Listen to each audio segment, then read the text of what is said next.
बिहार के सवर्णों के साथ ऐसा क्यों दो भाव का हो रहा है, जिसमें उनको ईडब्ल्यूएस वाले को 5% क्यों नहीं आरक्षण दिया जा रहा है? आखिर सरकार नीतीश कुमार तो हमारे भी सरकार है, हम लोगों भी तो उनको सपोर्ट किए हैं। तेजस्वी यादव क्या हम लोग के लिए नहीं सोच रहेंगे?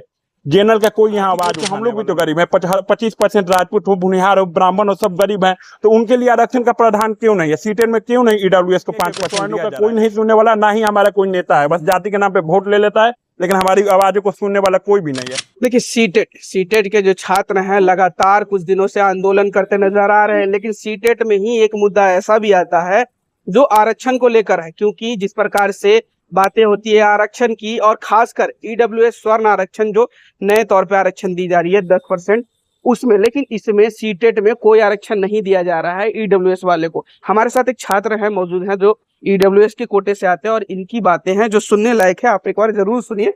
क्या परेशानी हो रही है सर? हम लोग को परेशानी है कि बिहार में ईडब्ल्यूएस को सीटेट में आरक्षण नहीं दिया जाएगा, जबकि सभी वर्ग की महिलाओं को 5 से 10% आरक्षण दिया जा रहा है, ओबीसी को 5% आरक्षण दिया जा रहा है, एससी एसटी को 10% आरक्षण दिया जाता है।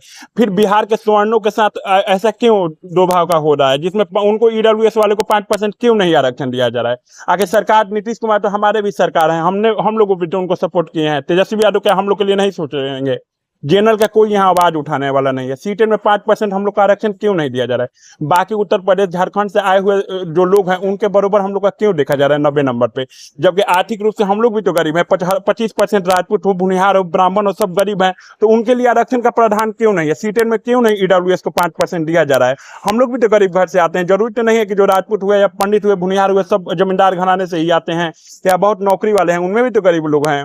कई महिलाएं हैं या कोई भी लड़का है बहुत गरीब फैमिली से, किसान घर से कर रहा है, किसी का पापा मजदूरी कर रहे हैं, लेकिन उनको 5% आरक्षण क्यों नहीं दी जा रही है? अगर उनको आरक्षण दिया जाए तो ईडब्ल्यूएस में आने वाले लाखों अभ्यर्थी ऐसे हैं जिसका इसका लाभ उठा सकते हैं और बिहार सरकार के अंतर्गत जॉब कर सकते हैं। लेकिन हमारी आवाज न सरकार सुनती है, क्योंकि सवर्णों का कोई नहीं सुनने वाला, ना ही हमारा कोई नेता है, बस जाति के नाम पे वोट ले लेता है, लेकिन हमारी आवाजों को सुनने वाला कोई भी नहीं है। हम सरकार से यही मांग करते हैं कि नीतीश कुमार से, कि आप भी हमारे सरकार में हैं और आप भी ही हमारे हैं, इसे 5% हम ईडब्ल्यूएस वाले को भी सीटेट में आरक्षण दिया जाए।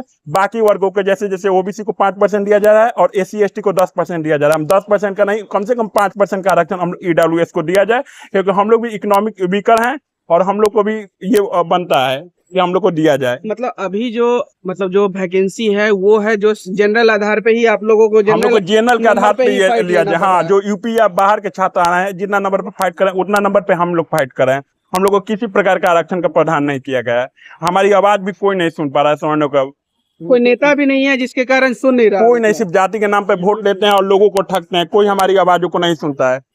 जाति के नाम पे सीटेट में ऐसा मतलब भेदभाव देखने को मिल रहा है। सीटेट में भेदभाव देखने, बाकी सभी बिहार के सभी वर्ग के लोगों को आरक्षण मिला है, लेकिन वही स्वर्ण कास्ट में जो गरीब लोग हैं उनको 5% का आरक्षण क्यों नहीं दिया जा रहा है? सबसे बड़ा मुद्दा ये है। चलिए ठीक है, देखिए सीटेट के जो छात्र हैं उनका ये एक अलग मुद्दा है, क्योंकि जिस प्रकार से सीटेट में और जितनी वैकेंसियां हैं उसमें आरक्षण दी जा रही है, 10% की आरक्षण दिया, लेकिन सीटेट में है जो वर्ग के जो लोग हैं, जो जाति के लोग हैं, उनको तमाम कोटे के आधार पर आरक्षण दी जा रही है। लेकिन वही ईडब्ल्यूएस की बात की जाए और जिस प्रकार से इकोनॉमिक वीकर सेक्शन की बात की जाए तो उस वीकर सेक्शन को 5% भी नहीं रियायत दी जा रही है। बहरहाल देखना होगा आने वाले दिनों में सवर्णों पे नजर कितनी रहती है बिहार सरकार की। फिलहाल इस खबर में इतना ही। इस वीडियो की जानकारी लेने के लिए हमें हमेशा फॉलो करते रहें। धन्यवाद।